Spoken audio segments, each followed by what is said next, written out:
Honorable Issa Saleh, bonjour. Bonjour. Vous êtes député béninois, vous êtes membre du Parlement de la CEDEAO. La CEDEAO et le Niger cristallisent l'actualité internationale ces dernières semaines, suite au coup d'État du 26 juillet. En tant qu'institution ouest-africaine, la CEDEAO a tout de suite appliqué des sanctions contre le Niger pour protester contre ce coup de force opéré à Niamey.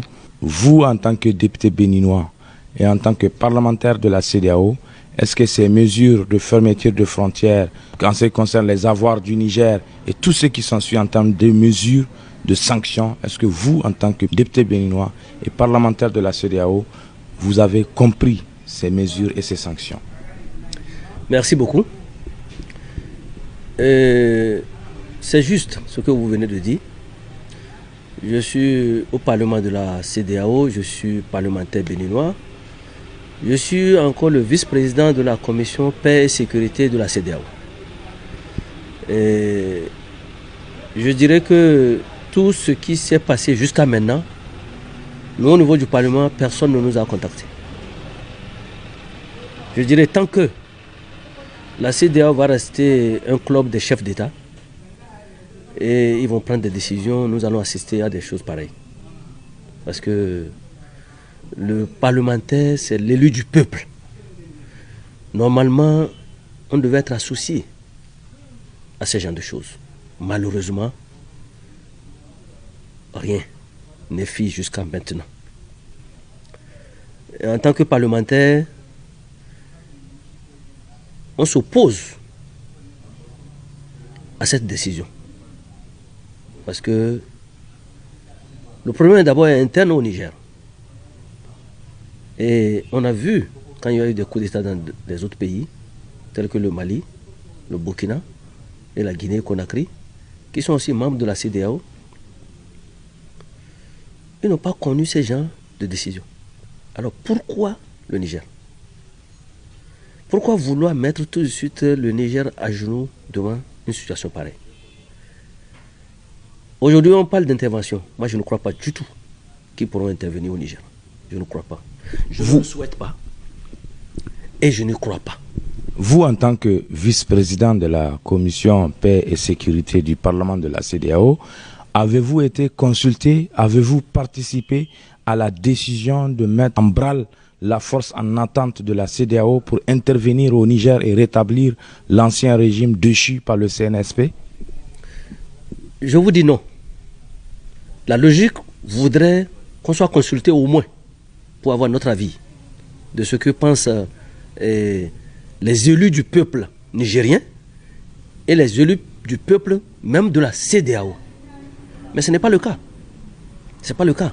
Moi, je suis le vice-président de la commission paix et sécurité. Donc, c'est ma commission qui s'occupe de ce genre de choses. Le président de la commission est un anglophone. Donc, normalement, quand il y a une situation pareille, en tant que francophone, on devait être automatiquement saisi, nous associer, parler avec nous, voir un peu comment les choses... Regarde, par exemple, moi, j'habite Manaville. Je suis à Manaville, je suis de Manaville, et je suis à 2 km de la frontière du Niger. Est-ce que vous trouvez normal qu'on dise que demain, la CEDEAO va attaquer le Niger, et donc va attaquer Gaïa, et nous, Manaville, on devient quoi? Alors que c'est le même peuple. C'est le même peuple. Il y a beaucoup qui ont leur famille ici à Manaville et en même temps à Gaïa. Donc c'est le même peuple. Vous savez, tant que la CEDEAO va rester un club des chefs d'État et ne pas être la CEDEAO du peuple, on va continuer toujours pas assister à ce genre de choses. C'est un peu dommage. Vous venez de le dire, vous habitez à Malanville. Nous réalisons cette interview à Malanville et Malanville aujourd'hui est rempli de camions pleins de vivres à destination du Niger qui sont bloqués. Comment vous vivez cette situation? Peut-on atteindre un tel niveau de méchanceté? Bon, d'autres pensent que c'est notre chef d'État qui a pris la décision de fermer la frontière. Je veux profiter de votre micro pour dire que ce n'est pas le cas. Vous parlez du chef de l'État du Bénin, M. Patrice Talon. Je dis que ce n'est pas lui. C'est pas lui. À la réunion de la CEDEAO, on a bien entendu que c'est lui ou moi qui a décidé que les frontières terrestres soient fermées. Donc, ce à quoi on assiste aujourd'hui à Manaville, le blocage de près de 1000 camions qui ont des marchandises du Niger et qui vont au Niger, ne vient pas de la décision du chef de l'État béninois pour bloquer cette frontière-là. Mais c'est l'UEMOA. Le poste juxtaposé là, c'est construit par l'UEMOA. Donc c'est l'UEMOA qui le gère. C'est eux qui ont pris cette décision.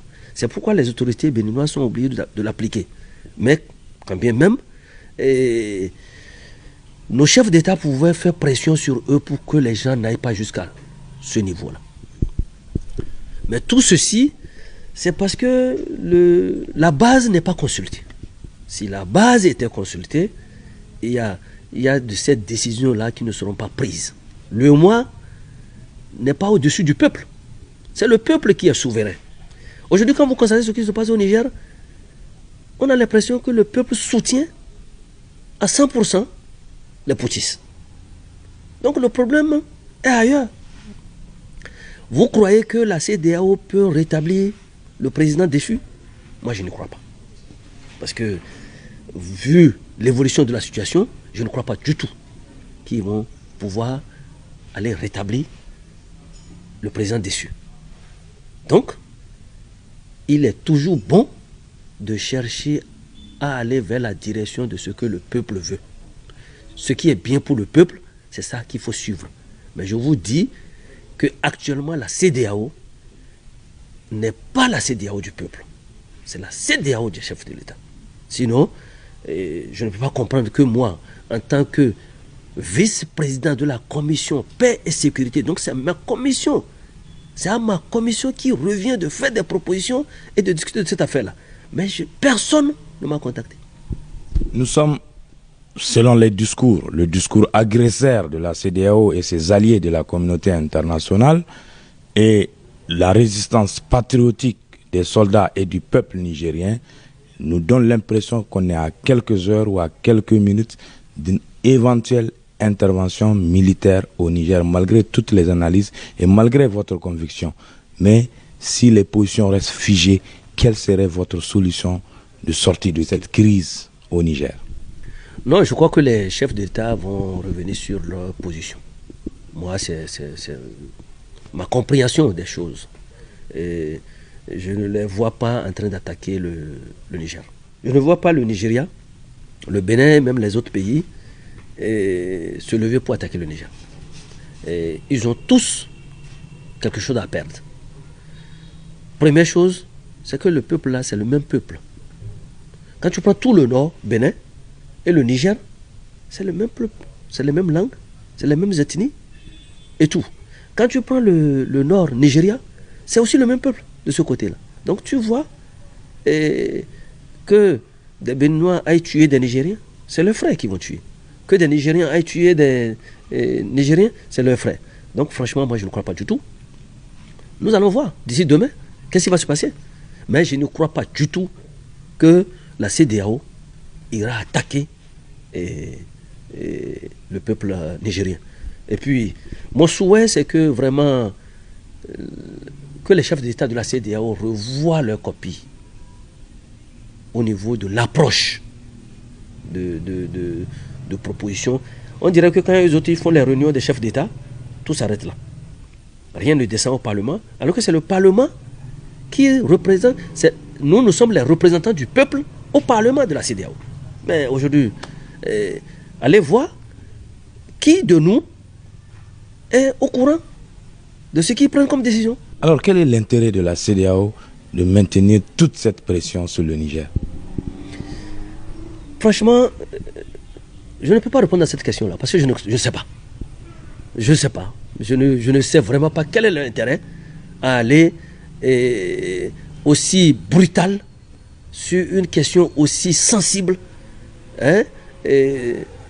par rapport à un pays frère qui est le Niger. Le peuple nigérien a vraiment d'autres difficultés que de gérer cette affaire de coup d'État. Moi, je pense que l'affaire de coup d'État, c'est une affaire de personne. D'accord? Le général et son ancien patron. Donc, c'est des choses sur lesquelles il faut discuter. D'accord? Maintenant, d'autres aussi parlent de la France. la France, certes, va défendre ses intérêts, mais il nous revient, nous, peuple africain, de regarder aussi où se trouvent nos intérêts. Merci beaucoup. Monsieur Salifou, je vous remercie.